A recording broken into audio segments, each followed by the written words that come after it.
ধর্মনগরে উপনির্বাচনের আগে বিজেপির জোরদার শক্তি প্রদর্শন। মুখ্যমন্ত্রী ডক্টর মানিক শাহর উপস্থিতিতে অনুষ্ঠিত হলো বিশাল রোড শো। জহর চক্রবর্তীর সমর্থনে জনস্রোত নজর কাড়ল। আসন্ন 56 ধর্মনগর বিধানসভা উপনির্বাচনকে সামনে রেখে সোমবার ধর্মনগরে বিজেপির উদ্যোগে আয়োজিত হয় এক বিশাল রোড শো। বিজেপির মনোনীত প্রার্থী জহর চক্রবর্তীর সমর্থনে এই শোভাযাত্রায় উপস্থিত ছিলেন রাজ্যের মুখ্যমন্ত্রী প্রফেসর ডক্টর মানিক সাহা। শহরের একাধিক গুরুত্বপূর্ণ এলাকা পরিক্রমা করে রোড শোটি।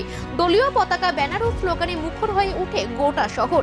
কর্মী সমর্থকদের ব্যাপক উপস্থিতি এই কর্মসূচিকে ঘিরে উৎসবের আবহ তৈরি করে। এই কর্মসূচিতে উপস্থিত ছিলেন বিজেপির উত্তর জেলা সভাপতি কাজল দাস, প্রদেশ সভাপতি তাপস ভট্টাচার্য সহ একাধিক শীর্ষ নেতৃত্ব। নিজের বক্তব্যে মুখ্যমন্ত্রী বলেন, রাজ্যের উন্নয়নের ধারা বজায় রাখতে বিজেপি প্রার্থী জহর চক্রবর্তীকে বিপুল ভোটে জয়ী করা অত্যন্ত জরুরি। তিনি দাবি করেন, বর্তমান সরকার উন্নয়নের মাধ্যমে মানুষের আস্থা অর্জন করেছে এবং সেই আস্থা বজায় রাখতে আবারও বিজেপিকে জয়ী করতে হবে। রোড শোকে ঘিরে ধর্মনগরের রাজনৈতিক উত্তাপ আরো বেড়েছে। এখন নজন ভোটের ফলাফলের দিকে।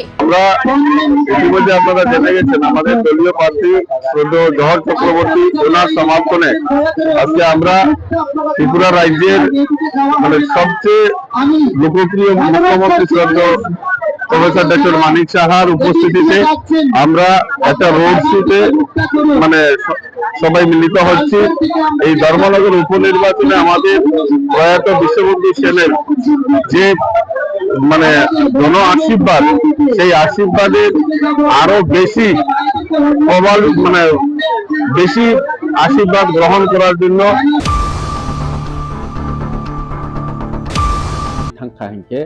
बनी फैमिली जाते ओ रिकवरी खाइनानि बागै प्रॉब्लम यानाते बनो वासौनो जों बरनो इंश्योरेंस बो क्रेडिट इंश्योरेंस खायरजा जे बेनिफिशियरी थै थांखा हांके कोनो कारणे एक्सीडेंट होई थै थांखा हांके बो ऑटोमेटिकली रिकवर होई थानाय अमाहायके जों खायखा।